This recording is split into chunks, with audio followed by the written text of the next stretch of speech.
Hello दोस्तों, नमस्कार, अस्सलाम वालेकुम। मेरा नाम अब्दुल अंसारी है और आज का जो ये वीडियो मैं बना रहा हूँ ये बहुत ज़्यादा ख़ास है उन भाई उन बहनों के लिए, उन मित्रों के लिए जो साधना क्षेत्र में अपनी पूरी लाइफ बर्बाद कर देते हैं और उनको कुछ मिल नहीं पाता है। तो इस वीडियो को ध्यान से देखें क्योंकि इस वीडियो में आपको कई ऐसी रहस्यमयी बातें मिलेंगी जो आपको साधना क्षेत्र में बहुत आगे तक ले जा सकती हैं। तो वीडियो अच्छी लगी तो दूसरे तक शेयर भी करना ना भूलें, क्योंकि हो सकता है कि एक शेयर करने से किसी का लाइफ अगर बदल जाए तो ये तो बहुत अच्छी बात है, किसी को रास्ता मिल जाए। सबसे पहले तो मैं एक भाई का सवाल का जवाब दे दूं, तब मैं कुछ आप लोगों को बतलाता हूं। एक भाई का सवाल था कि सर क्या मैं नमाज पढ़ सकता हूं, और वो हिंदू धर्म से हैं। वो मुझसे सवाल कर रहे थे कि सर क्या मैं नमाज पढ़ सकता हूं, मैं तो हिंदू हूं तो मैं कैसे पढ़ सकता हूं। तो मैंने पूछा आप क्यों नहीं पढ़ सकते। तो उन्होंने कहा कि मैं एक काजी के पास में गया था, एक मौलवी साहब के पास में गया था, उन्होंने कहा नहीं आप नमाज नहीं पढ़ सकते, नमाज सिर्फ मुसलमान भाइयों के लिए है। तो सबसे पहले आप ये जान लें कि मेरे भाई धर्म और मजहब सबके लिए होता है, किसी एक के लिए नहीं होता। अगर मेरे मन में ये इच्छा है कि मैं मंदिरों में जाकर पूजा करूं, तो क्या मैं पूजा नहीं कर सकता? बिल्कुल कर सकता हूं, क्योंकि धर्म कोई मायने नहीं रखता, आपके कर्म मायने रखता है। देखो मेरे भाई, जैसे हिंदू की आत्मा निकलती है वैसे मुसलमान की भी रूह निकलती है, और फैसला जो होता है एक ही तट पे होता है, एक ही जगह होता है। वहाँ फैसला करने वाला कोई ना हिंदू बैठा है ना कोई मुस्लिम बैठा है। वहाँ तो आपके कर्म देखे जाएंगे, आपने क्या किया है। आपने जो भी बुरे कर्म किए, जो भी अच्छे कर्म किए, उसका फैसला हो जाएगा। वहाँ पे आपको कोई नहीं पूछेगा कि आप हिंदू हो या मुस्लिम हो। मैं ये गारंटी देता हूँ, लिख कर देता हूँ, आपसे कोई ये पूछने नहीं आएगा। वहाँ पे आपका जो भी गुनाह रहेगा, जो गलती रहेगी, वो सिर्फ देखी जाएगी। वहाँ पे आपको कोई नहीं पूछेगा। ये धर्म जो है, ये मजहब जो है, ये सिर्फ मृत्यु लोक तक है, मृत्यु लोक में ही है। अपने खाने पीने के लिए हम लोगों ने अपना धर्म बना लिया। सबसे बड़ा धर्म क्या है? इंसान का धर्म क्या है? जो सनातन धर्म है, वो सबसे बड़ा सनातन धर्म क्या है कि आप एक इंसान हो और इंसान होने का फर्ज निभाओ। आपका धर्म क्या कहता है? आपका धर्म यही कहता है कि आपके कोई घर पे कोई भूखा आए, कोई भिक्षुक आए, तो आप उससे खाना खिलाओ, पानी पिलाओ। आपका धर्म ये कहता है। आपका धर्म ये नहीं कहता कि आप उससे मार कर आप उसे भगा दो। सबसे बड़ा धर्म यही है कि कोई प्यासा है उसे पानी पिला दो। इंसान होने का फर्ज निभाएं, इससे बड़ा कोई धर्म नहीं है। और जो सनातन धर्म है वो इंसान है, इंसान से बड़ा कोई धर्म नहीं है। पहले इस धरती पे इंसान आया था, तब कोई धर्म आया था। धर्म को बनाने वाला भी महापुरुष हुए जो पहुँचे, उन्होंने धर्म बनाए, अपने अपने तरीके से उन्होंने धर्म बना दिया। अब उसे चलाने वाले गलत तरीके से चला रहे हैं। वो तो जो बना के गए वो सही के लिए बना के गए कि चलो सबके लिए शांति रहेगी, ऐसे चलेंगे। तो पर लोगों ने अपने तरीके से बना लिया।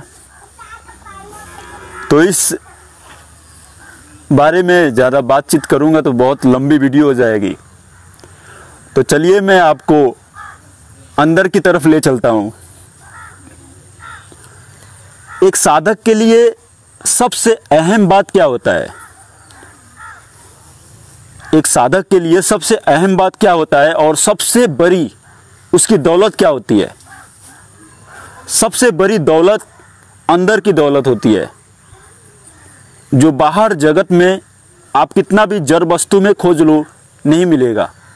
आप मंदिर में भटक लो या मस्जिद में भटक लो या गिरजाघर में भटक लो या काबे में भटक लो, आपको नहीं मिलेगा। जब मिलेगा जब आपके अंदर में मिलेगा।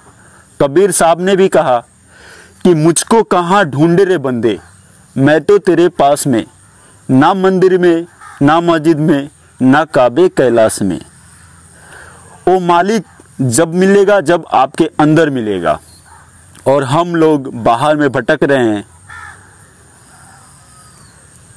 तो सबसे पहले जो साधना करते हैं उसकी रियल कमीनी क्या है? रियल कमीनी अंदर की कमीनी है। आत्मज्ञानी किसे कहते हैं? आत्मज्ञानी उसी को कहते हैं जो अपनी आत्मा को स्वयं बोध कर ले, अपनी आत्मा का बोध कर चुका है, उसे कहते हैं आत्मज्ञानी। अपनी आत्मा को उसने जगा लिया और इस शरीर से जीते जी मरने की विधि वो पहचान गया, जान गया, उसे कहते हैं आत्मज्ञानी। उसको आत्मा का बोध हो गया।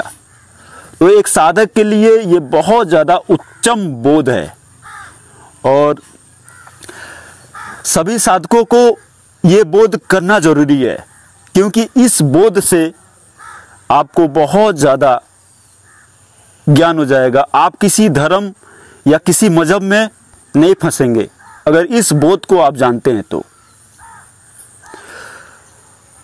आप देखिए कितने हिंदू भाई या मुस्लिम भाई आपस में लड़ाई झगड़े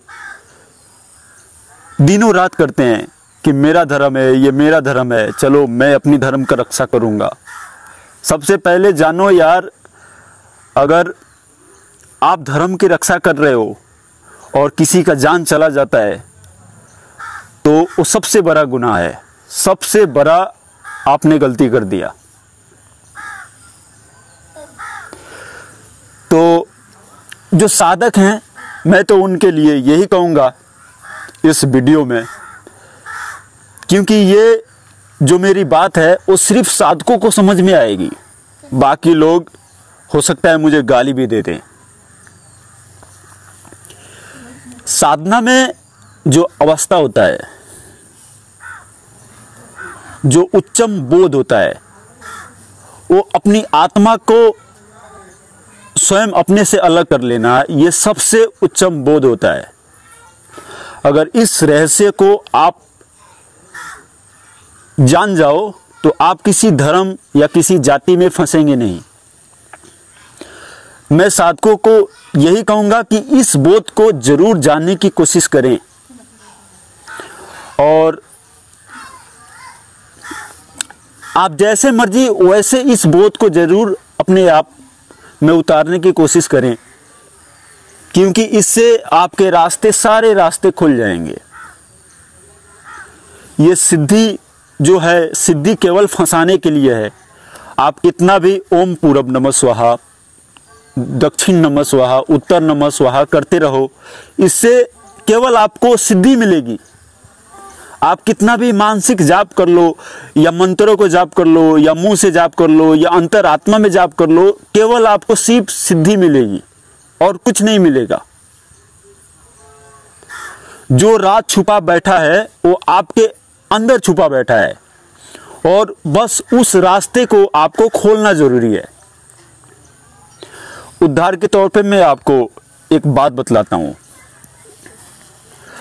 आपको अंधेरे कोठरी में बंद कर दिया जाए,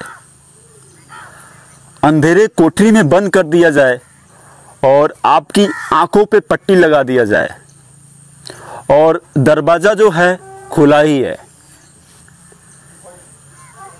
और आपको कह दिया जाए कि जो दीवार है उसको पकड़कर अपना दरवाज़ा तू ढूंढ ले, तो आप उस दीवार को पकड़ के जाओगे और दरवाज़ा आएगा तो आपको हो जाएगी खुजली सर में, तो खुजाने लगोगे, तब तक तो दरवाज़ा आगे निकल गया। तो आप सोचोगे क्या कि इसमें दरवाज़ा है ही नहीं, आप सोचोगे कि इसमें दरवाज़ा है ही नहीं, ये गलत बोल रहा है। वैसा जो साधना में सफलता नहीं प्राप्त कर सकते, जो वो अपने शरीर से बाहर नहीं निकल सकते, वो लोग क्या सोचेंगे कि हाँ इसमें दरवाज़ा है ही नहीं, ये गलत बतला रहा है। देखो मेरे भाई, जब साधना में मन को रोकना होता है, मन को जब तक रोकोगे नहीं, जब तक आप इससे बाहर नहीं निकल सकते। मन का रोकना बहुत आसान है और बहुत ज़्यादा मुश्किल, सबसे बड़ा मुश्किल और सबसे बड़ा आसान। अगर ये आपको अवस्था प्राप्त हो गई तो आप रोज मरो रोज जियो। मैं सीधी भाषा में आपको कह देना चाहता हूं भाई कि सिद्धि क्या है।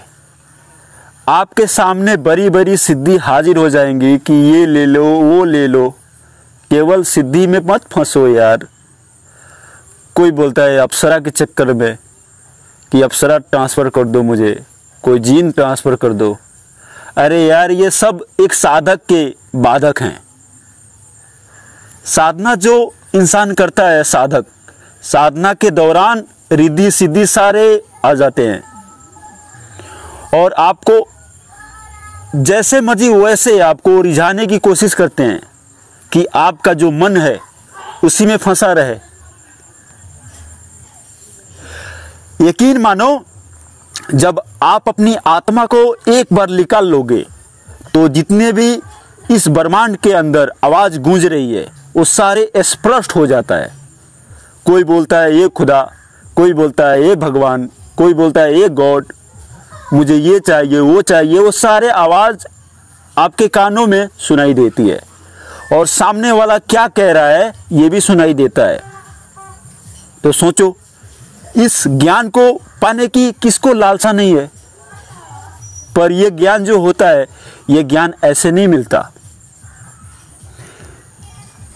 ये ज्ञान आपके अंदर बैठा है, जब तक आप प्रयास नहीं करोगे जब तक आपको नहीं मिलेगा। आप साधना में बैठे हो और आपके मन में विचार आ जाए तो आप क्या करते हो, उस विचारों को पकड़ लेते हो। अरे मेरे भाई, उस विचार को मारो गोली और केवल एक निशाना रखो आप कि मुझे ना स्वर्ग में जाना है ना वैकुंठ में जाना है, मैं इससे बाहर निकलूं। आप एक निशाना रखोगे तो जाके हो सकता है। और मरने की तादाद 24 घंटे रखो कि मुझे मरना है, मुझे मरना है। देखो मेरे भाई, आत्मा को कोई आज तक पैदा नहीं हुआ मारने वाला। ये आपको शरीर को कोई कष्ट दे सकता है, कोई दुख तकलीफ दे सकता है या मार सकता है। आपकी आत्मा स्वयं अमर है, वो कभी मरेगी नहीं। वो अल्लाह ताला गॉड भगवान की अंश है, वो कभी मरेगी नहीं। इसको तकलीफ दे सकते हैं, इस शरीर को तकलीफ दे सकते हैं। तो जब मरने की विधि आपको पता चल जाएगी तो इस धर्म के चक्कर में आप नहीं फंसोगे। कोई कितना भी लड़े, कोई कितना भी झगड़े, आप उस मसले में नहीं पड़ेंगे। आपको छोटी सी एक चुटकुला सुनाता हूँ, छोटी सी कहानी है। 2-3 मेंढक थे, अब वो आपस में बातें कर रहे थे। अब एक मेंढक आया, उसने कहा चलो भाई हम लोग चलते हैं खेलने के लिए। तो सारे चले गए खेलने के लिए। अब खेलते खेलते एक गड्ढा आया, वो सारे के सारे गड्ढे में गिर गए। अब जो बाहर में जितने भी मेंढक थे वो सब जमा हो गए उस खाई के पास। उस खड्डे के पास और उन लोगों से कहने लगे कि आप लिख लो, कैसे गिर गए, ये तो बहुत गहरा है। तो उन लोगों ने निकलने का प्रयास किया, एक बार निकलने का प्रयास किया, 2 बार निकलने का प्रयास किया, 3 बार निकलने का प्रयास किया। ऐसे कई बार प्रयास करने के बावजूद भी वो थोड़ी दूर ऊपर चढ़ते थे और फिर नीचे गिर जाते थे। अब ऐसे वो करते करते थक गए, तो जो ऊपर में जो भी मेंढक जमा थे वो कहने लगे कि मेरे भाई अब तेरी ज़िंदगी यही है, अब तू इससे निकलने की कोशिश मत कर, अब मत कर, तू नहीं निकल सकता अब इससे, अब तेरी दुनिया वही है, गटर की दुनिया है, अब तू उसी में जी, उसी में खुश रहे। अब उसमें एक मेंढक ऐसा था कि वो जितना ज़्यादा कह रहे थे मत निकल मत निकल, वो जितना ज़्यादा प्रयास कर रहा था निकलने के लिए, अब वो निकल गया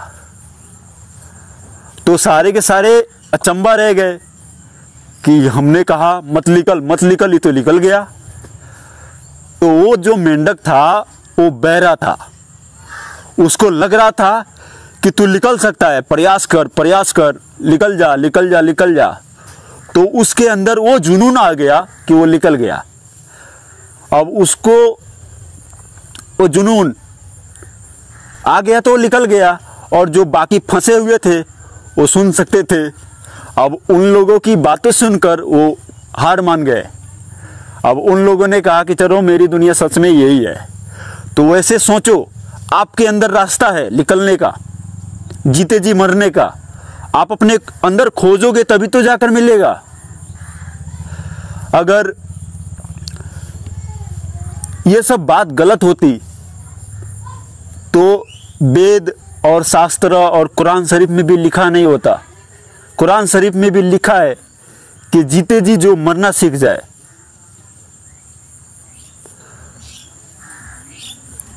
ये लिखा है कि जीते जी मरना सीख ले तो मरने का कोई गम नहीं रहेगा। क्योंकि जो जीते जी मरना सीख जाता है वो क्या होता है कि मरने की विधि उसको पता चल जाती है। वो जब मरने का तादाद उसका जब मुकम्मल होता है, जब उसकी उम्र आयु पूरी हो जाती है, तो अपने शरीर से भी निकल सकता है और अपने लोग को जा सकता है जहाँ तक वो पहुँचा हुआ रहता है। और जो लोग सिर्फ खाने पीने और कमाने के चक्कर में ही लगे रहते हैं और कभी भगवान का नाम नहीं लिया, उनके अंदर क्या होता है, उनके अंदर बहुत ज़्यादा मोह माया रहती है। मरने के वक्त में उनको इस शरीर से निकलने का बहुत ज़्यादा कष्ट होता है, उनको इच्छा नहीं करता है। वो जानते हैं कि मैंने सारी दुनिया सारी ज़िंदगी खाने और पीने के लिए गंवा दिया और अपनी आत्मा के लिए कुछ नहीं किया, अपनी रूह के लिए कुछ नहीं किया। उनको बहुत ज़्यादा तकलीफ़ होता है। तो उनकी आत्मा, उनकी रूह, जिसे मकलू मौत कहते हैं, जिसे यमराज कहते हैं, वो आते हैं निकालने के लिए और टट्टी के रास्ते और पैखाना के रास्ते, पेशाब के रास्ते उनकी आत्मा निकलती है। ये भी एक आस्थान है, नीचे की आस्थान है। तो उम्मीद करता हूँ ये वीडियो आपको काफ़ी अच्छी लगी होगी। तो इस वीडियो को अगर अच्छी लगी तो एक शेयर करना ना भूलें और मेरे चैनल को लाइक और सब्सक्राइब करना ना भूलें, क्योंकि ऐसी वीडियो मैं अपलोड करता रहता हूँ। तो फिर मिलता हूँ नेक्स्ट वीडियो के साथ। दुआओं में याद रखना। नमस्कार, अस्सलाम वालेकुम।